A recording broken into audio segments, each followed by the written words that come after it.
शांति। 25 मार्च 1981 के अव्यक्त महावाक्य हैं।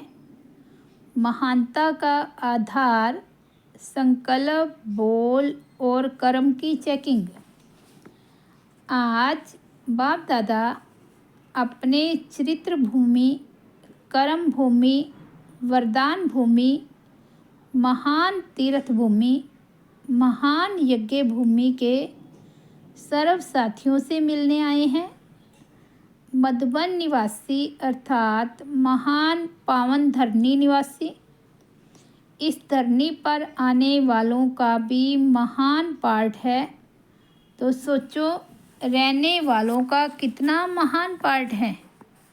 महान आत्माओं का निवास स्थान भी महान हो जाता है ना, जब आने वाले भी अपने को भाग्यशाली अनुभव करते हैं। अनेक अनुभवों की स्वयं में अनुभूति करते हैं, तो रहने वाले का अनुभव क्या होगा। जो रहते ही ज्ञान सागर में हैं, ऐसी आत्माएं कितनी श्रेष्ठ है। ऐसे सब मधुबन निवासी अपने को इतना महान अनुभव करते हो। जैसे टॉप का स्थान है, ऐसे ही स्थिति भी टॉप की रहती है, नीचे तो नहीं आते हो।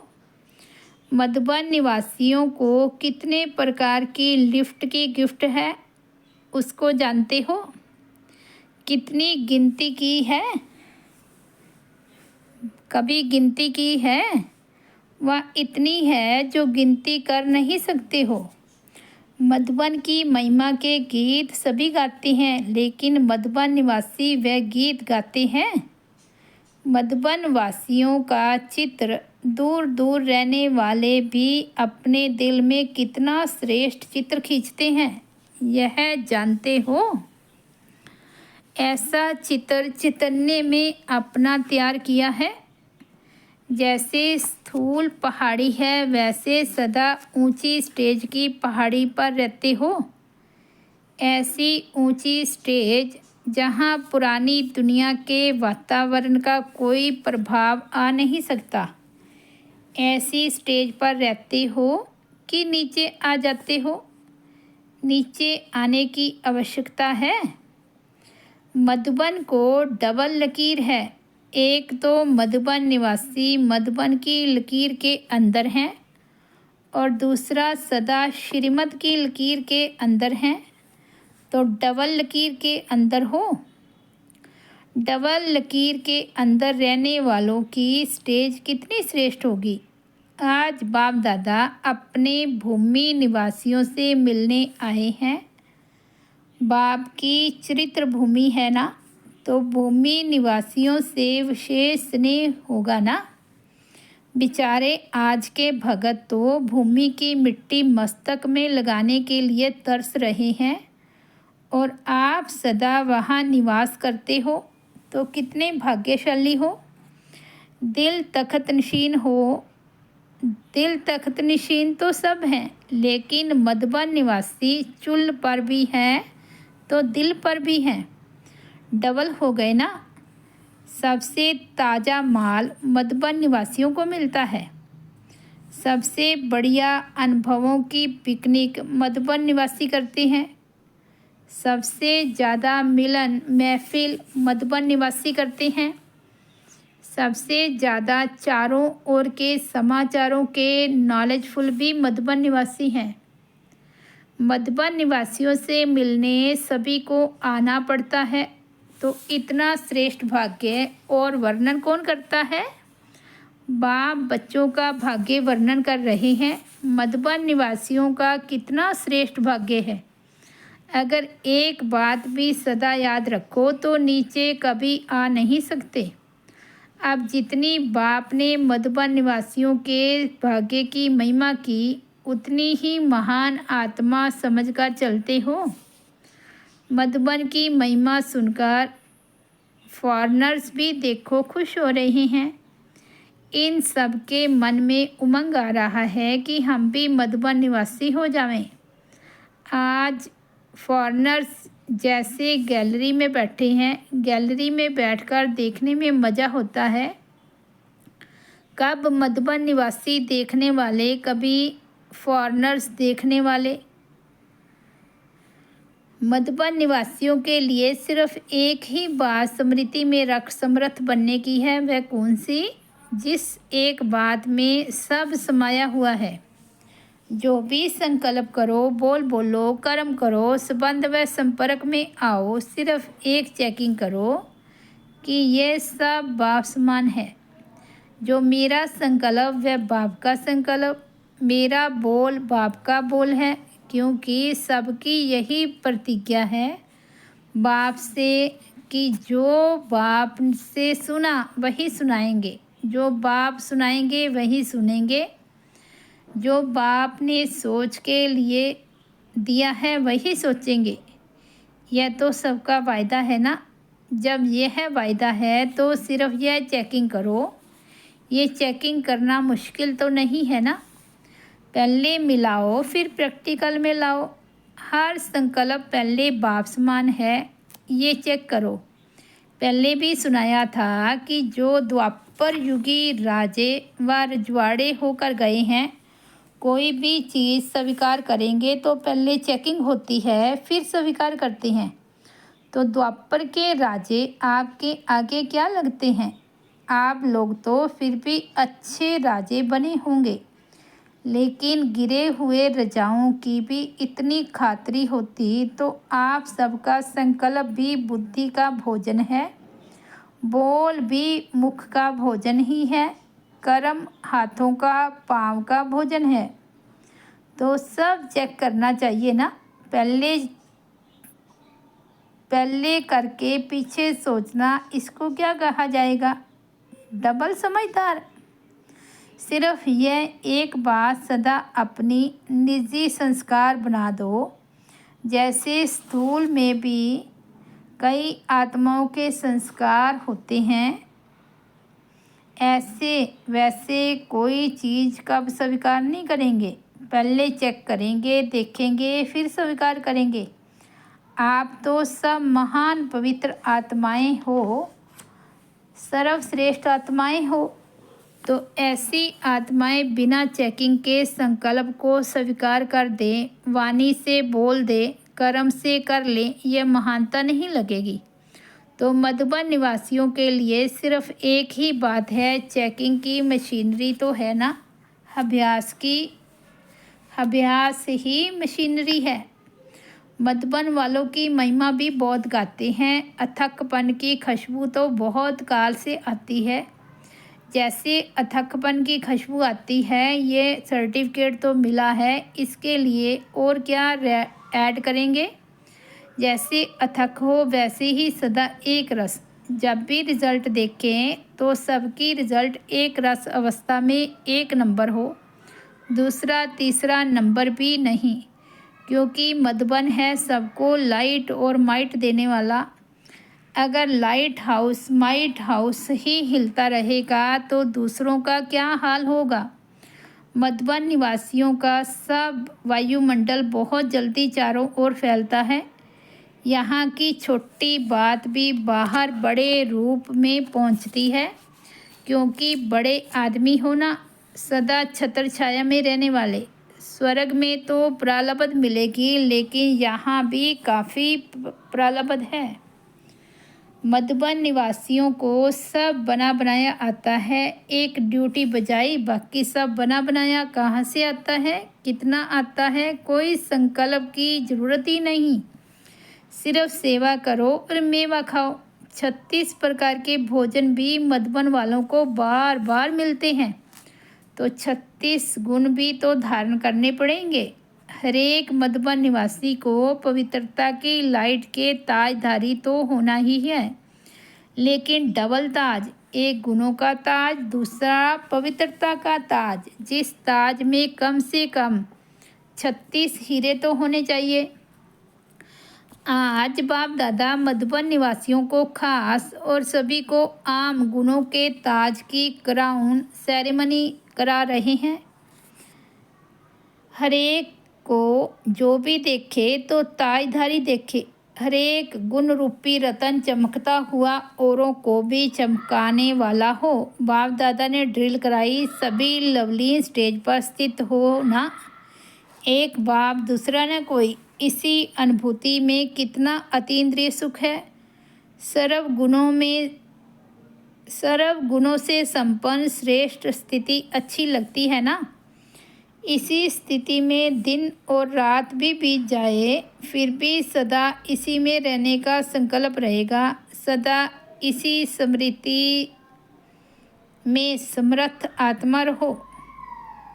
बाप दादा निरंतर बच्चों से मिलन मनाते रहते हैं और मनाते रहेंगे।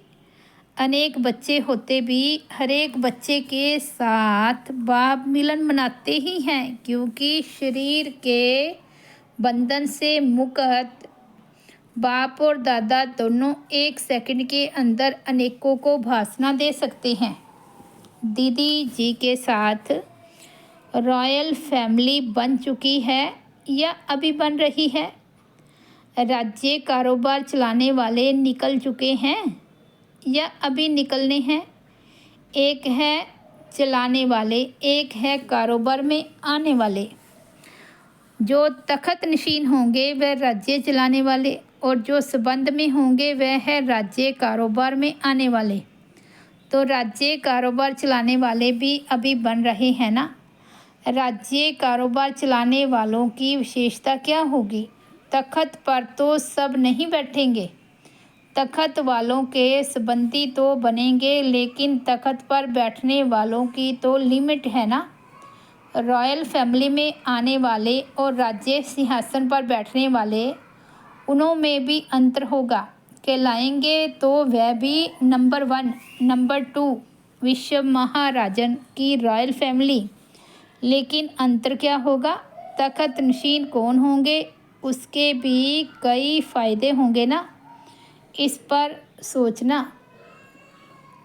संगम युग पर तो दिल तखत के अधिकारी सबको बाप बनाते हैं।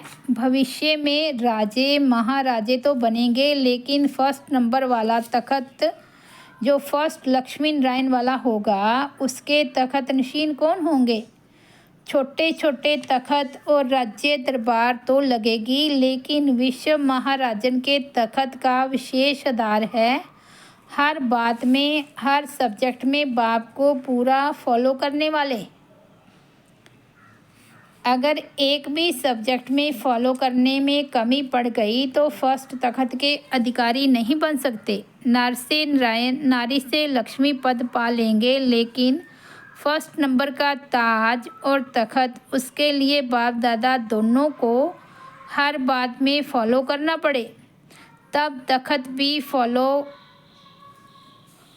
में मिलेगा। हर बात में, हर संकल्प में फॉलो फादर करना है। हर संस्कार में, हर बात में, हर संकल्प में फॉलो फादर करना है। इसके आधार पर नंबर भी बनेंगे। तखत वही मिलेगा, लेकिन उसमें भी नंबर होंगे। सेकंड लक्ष्मी नारायण और 8वां लक्ष्मी नारायण, अंतर तो होगा ना। ये फॉलो में अंतर पड़ जाता है। इसमें भी गुह्य रहस्य है। महाराजा बनना और महारानी बनने का भी रहस्य है। बाप दादा भी राजधानी देखते रहते हैं। कौन कौन किस राज्य के अधिकारी बनते हैं, किस रेखाओं के हिसाब से बनते हैं, यह भी राज है ना। फॉलो फादर की भी बड़ी गुह्य बात है, गुह्य गति है। जन्म से फॉलो फादर, बचपन जीवन में फॉलो फादर, युवा जीवन में फॉलो फादर, सेवा की जीवन में फॉलो फादर, फिर अंतिम जीवन में फॉलो फादर। स्थापना के कार्य के साथ और सहयोग में कितने समय से कितने % में फॉलो किया, पालना के कार्य में कहाँ तक फॉलो किया,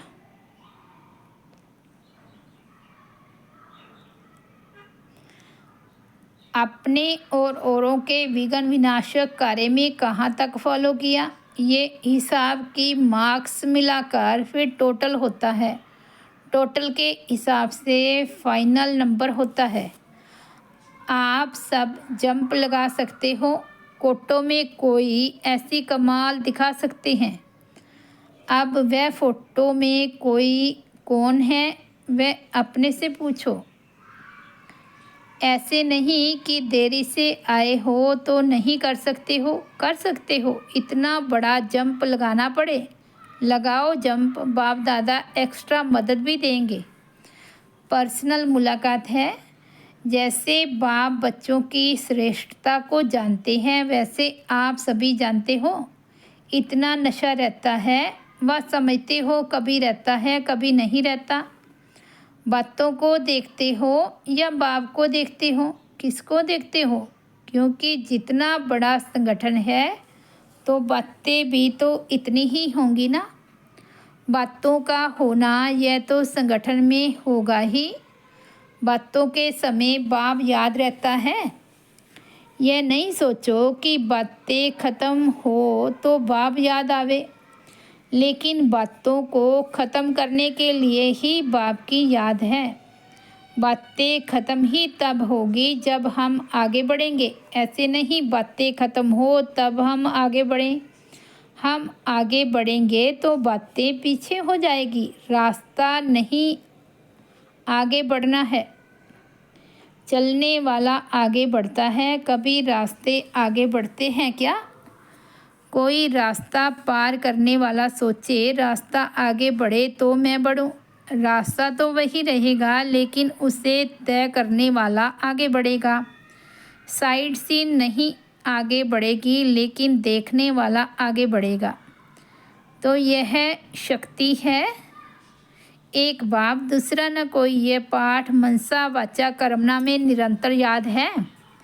दूसरा कोई व्यक्ति नहीं है, यह भी एक सब्जेक्ट है, लेकिन कोई वैभव है, कोई विघन है, कोई व्यर्थ संकल्प है। अगर एक बाप और दूसरा व्यर्थ संकल्प भी होगा तो दो हो गए ना। संकल्प में भी व्यर्थ न हो, बोल में भी और कुछ नहीं। आत्माओं से संपर्क निभाते स्मृति में बाबा, व्यक्ति व संपर्क का विस्तार न हो, ऐसे हैं। आज तन पर, कल मन पर, परसों वस्तु पर, कभी व्यक्ति पर। इसमें तो टाइम नहीं चला जाता है। व्यक्ति जाएगा, वैभव जाएगा, वैभव जाएगा और व्यक्ति आएगा।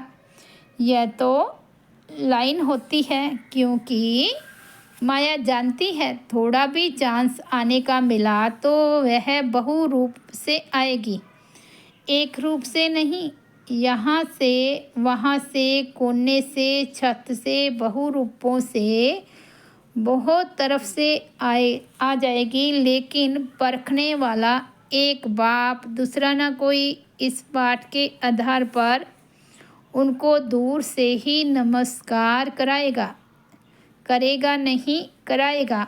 तो एक बाप दूसरा ना कोई, ये चारों तरफ का वातावरण हो। क्योंकि नॉलेज तो सब मिल गई है। कितनी पॉइंट्स है, पॉइंट होते हुए पॉइंट रूप में रहे। यह है उस समय की कमाल, जिस समय कोई नीचे खींच रहा हो। कभी बात नीचे खींचेगी, कभी कोई व्यक्ति निमित्त बन जाएगा, कभी वायुमंडल, कभी कोई चीज़। यह तो होगा, ये न हो ऐसा हो नहीं सकता। लेकिन आप उसमें एक रस रहो, उसकी युक्ति सोचो, नई नई इन्वेंशन निकालो। ऐसी इन्वेंशन हो जो सब वाह वाह करे। ये अच्छी युक्ति सुनाई।